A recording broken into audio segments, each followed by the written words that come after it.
টাঙ্গাইল থেকে জয়দেবপুর যাচ্ছি। ট্রেনে করে জয়দেবপুর পর্যন্ত যাব এবং বাইরের দৃশ্য দেখব, আপনাদেরকেও দেখাবো বাংলাদেশের প্রাকৃতিক সৌন্দর্য। দেখতে থাকুন এবং সাথেই থাকুন। ট্রেন ছুটে চলেছে টাঙ্গাইল থেকে জয়দেবপুরের উদ্দেশ্যে। জানালা দিয়ে দেখছি ট্রেনের ভিতর থেকে, দেখে ভালোই লাগছে।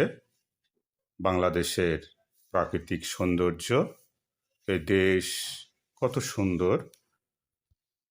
নদ নদী, খাল বিল, গাছপালা, কি নেই এ দেশে? সবই আছে। তাই তো বলতে ইচ্ছা করে, আমার সোনার বাংলা, আমি তোমায় ভালোবাসি।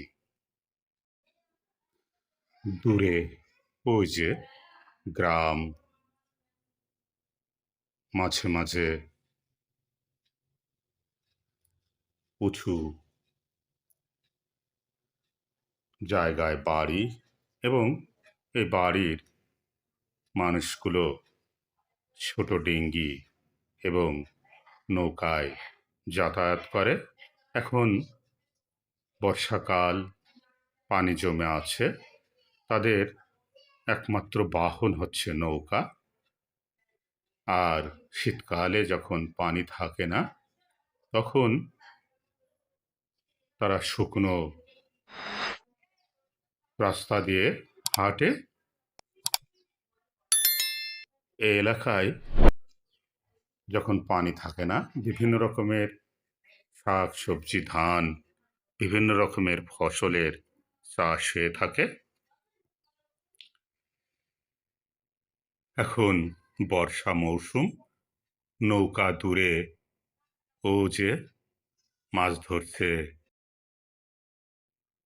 জেলেরা, নৌকায় করে ছুটে চলেছে। বাংলা ছাড়া এরকম দৃশ্য দেখা ভার।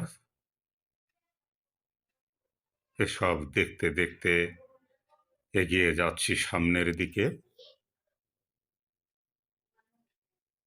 খোলা জানালা দিয়ে হাওয়া এসে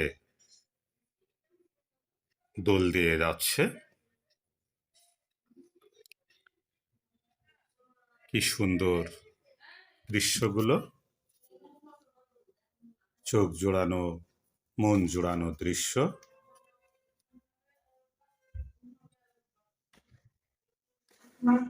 ছায় ঘেরা বন বনানীতে ঢাকা সবুজ গ্রাম। এমন গ্রাম এলে ভালোই লাগে।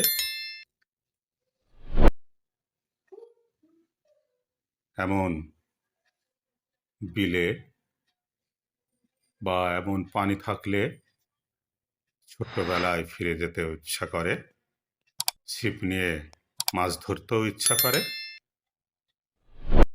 সবুজ প্রকৃতির ভিতর দিয়ে যাচ্ছি। বন্ধুরা, সামনেই জয়দেবপুর স্টেশন। সবাই ভালো থাকুন, সুস্থ থাকুন, সবার জন্য শুভকামনা রইল।